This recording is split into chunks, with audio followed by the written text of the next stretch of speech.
a commencé en l'an 4079 du calendrier d'Ixia, l'année du dragon. C'est l'année où le premier signe est apparu, l'installation d'un banal supermarché. Personne n'aurait imaginé les proportions que cela prendrait 20 ans plus tard. Aujourd'hui, en l'an 4099, 2033 du calendrier des anciens, Aulnay a été totalement racheté. Les anciens habitants d'Aulnay, devenus SDF pour la plupart, ont été repoussés en dehors de la ville, rebaptisée Chinatown. Ils habitent désormais dans les bois. La langue officielle d'Aulnay est le chinois. Les élèves sont obligés de l'apprendre à l'école.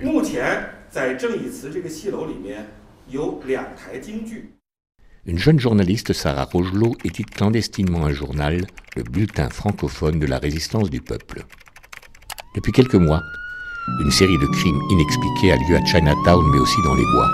On retrouve des cadavres de Chinois et d'Aulnaysiens dont on a prélevé le cerveau.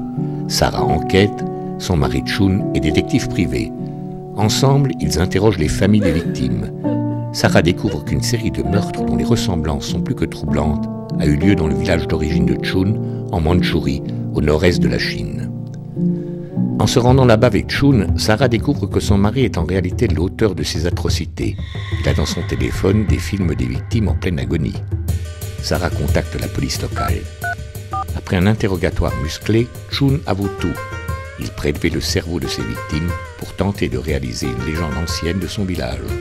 En mangeant leur cerveau, il pensait être plus fort et devenir un être supérieur, un Chensei.